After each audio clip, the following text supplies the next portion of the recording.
ሰላም ሰላም ናይ ሰላም ዩቱብ ቻናል ተኸታተልቲ ኣብ መላእ ዓለም ኩርና ትርከቡ ኣሜንኩምለይ ድሕና ዲኹም? ኣነ ሓፍቶም ዳሕና እየ እግዚኣብሔር ይመስገን።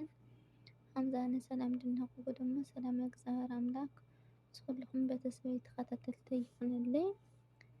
ሓደሽቲ ድኾንኩም ላይክ ሸር ሰብስክራይብ ነገርኩም እተዩ ቤተሰበይ ድኾንኩም ድማ ምክሮም ተግሳጽማ ይፈለየኒ። ናይ ለማዓንቲ ትሕዘለኩም ድማ ጻኹ አርእስቱ ደግሞ ስለ ጋብቻ ይብል። ለጋብቻ የማያስቡትን ሰው ወደ ማሪ ማለት ክርስትናዊ ባህሪ አይደለም። ይህ የሞት መንገድ ነው። ለማጋባት ካሰቡ በእውነት ላይ የተመሰረተውን ስለ ወደፊት መነጋገር አለባቸው።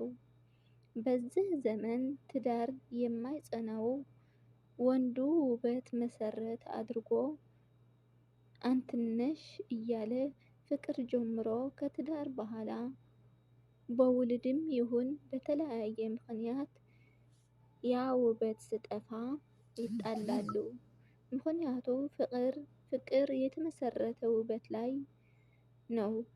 ሴቶችም ወንድ ላይ ውበት ወይም ገንዘብ ያያሉ።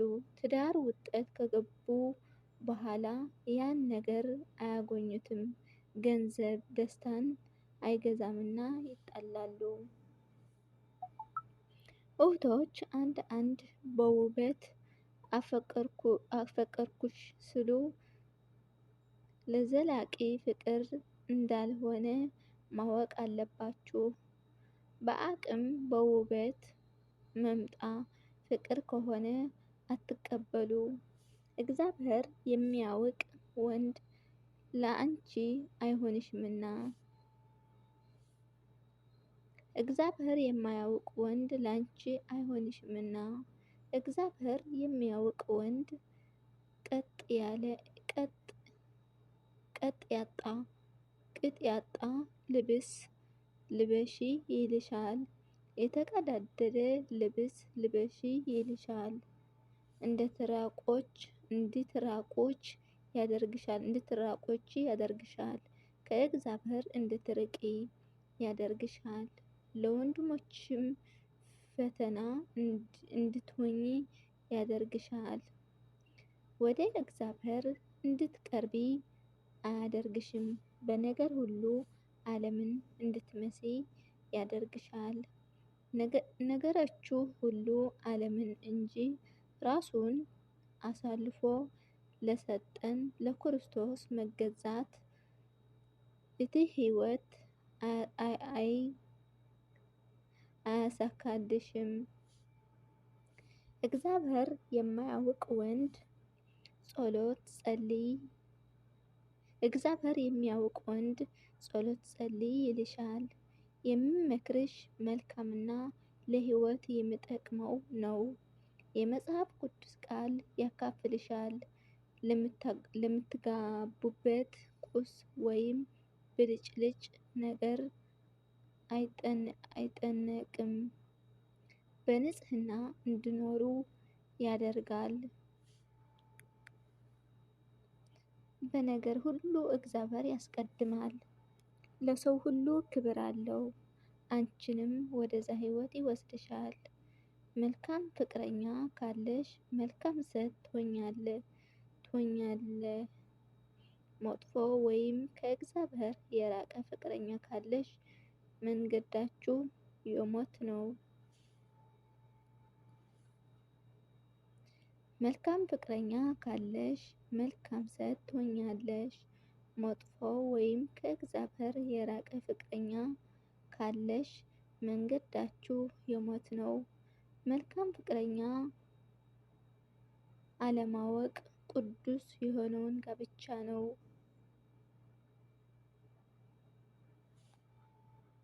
መልካም ፍቅረኛ ዓላማው ቅዱስ የሆነ ጋብቻ ነው። ሶስቱን የጋብቻ መሰረቶች ሁሌ ያስባል። አንደኛ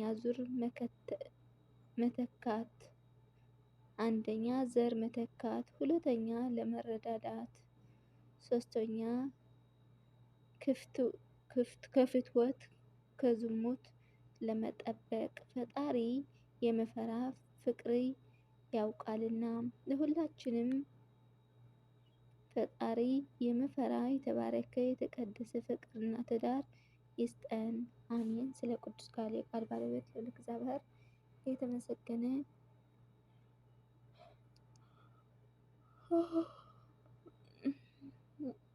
የተባረከ ይሁን። አሜን። ድኹልና ሓቀኛ አፍቃሪ ብመንገዲ እግዚአብሔር ድጓዓዝ ሰብኣይና ልክዕ ሃም ሓውና ሃም ኣዮባና ሃም ሰብኣይና ኩሉ ነገር ድኾነልና ጥፋት ተጥፈአና ድማ ብምኽሪ ድምልሰና ስለ ዳ ቅድሚት ድኖ ህይወትና ድሓስበልና ሃምዚ ንግበር እዚ ንግበር እዚ ተገበርና እንታይ ይመስለኪ ህያበይና ኢለ ዳማኽረካ ፍቅረኛ ድኹልና እግዚአብሔር ኣምላክ ይዓድለና። በእውነት ኩሉ ሰብ እዚ ዕድል ዝኣያጉኒ ምክንያቱ ኩሉ ሰብ ኩልና ሰባት ደቂ ሰባት ሓደ ኣይኮንናን በኣተሓሳስባና ንፈላለየና እንደይ ልባማት መስተውዕል ኣወዳት ኣሕዋትና ለንህው እንደይ ልባማት መስተውዕል ኣጓላት ኣሕዋትና ለ እንሄና ብኡ ተቃራኒ ደሞ እንደይ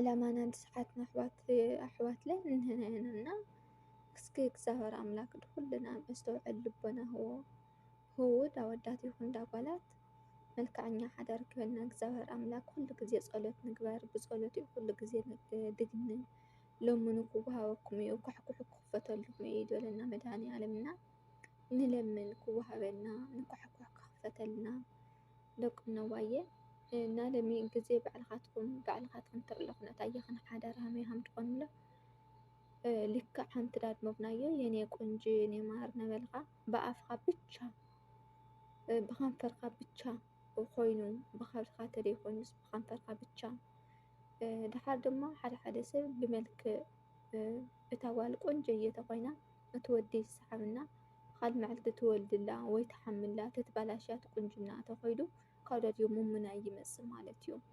ግን ትክክለኛ ፍቅሪ ሃምዛ ኣይኮነን። ትክክለኛ ፍቅሪ ኣብ ድሓመመት ይኹን ንወልዳ ትባላሽየቶ ይኹን ኣብ ድደኸመት ይኹን ኣብ ድኾነ ይኹን ትሕመም ኣይትሕመም ኩሉ ግዜ ኣብ ጎድና ድኾን ብሓቀኛ ኣፍቃሪ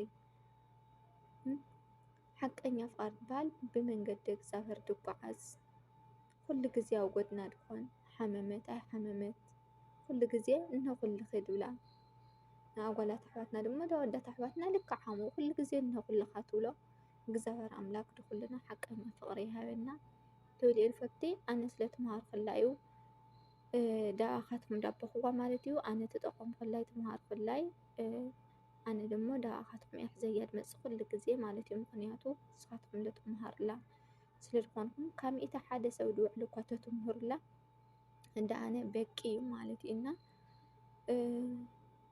እግዚአብሔር ኣምላክ ትክክለኛ ፍቅሪ ትክክለኛ ኣፍቃሪ ትክክለኛ ኣዳም ትክክለኛ ህዋን እግዚአብሔር ኣምላክ ይሃበና ክህበና ደሞ ጸሎት ንገብር ንህና በቃ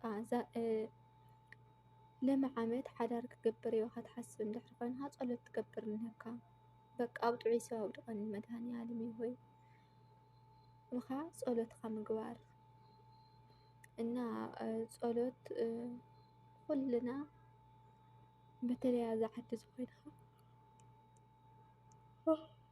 ብጣዕሚ እዩ ድኸብደና ደውልና ንጸሊ ብጣዕሚ ድኸብደና ግን ዛባ ኣፍና ብከንፈርና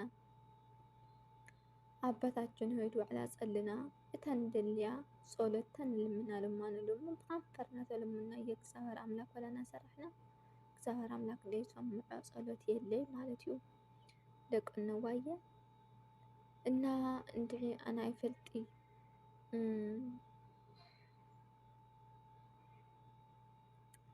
ኣነ ብዙሕ ትምህርቲ እየ ትምህረሉ ካብዚ ፅሑፍ ዚ ማለት እዩና ኣሕዋትና ላይ ፅሑፍ ዘፀሓፍኩም ትሰድለኹም ኢልና እግዚአብሔር ኣምላክ ቃለ ህይወት ቃለ በረከት የስምዐልና እግዚአብሔር ኣምላክ ክፉእ ነገር ኩሉ ይሰውርኩም ትምህርትኩም ተግሳጽኩም ድማ ኩሉ ግዜ ኣይፈለየና ክብል ይፈቲ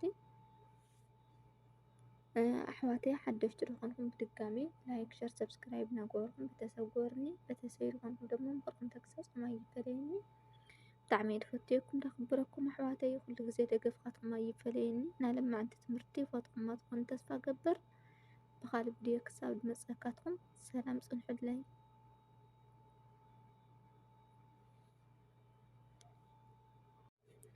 ሰላም ሰላም ናይ ሰላም ዩቱብ ቻናል ተኸታተልቲ ኣብ መላእ ዓለም ኩርናዕ ትርከቡ ኣሜንኩምለይ ድሕና ዲኹም? ኣነ ሓፍትኩም ዳሕና እየ እግዚኣብሔር ይመስገን።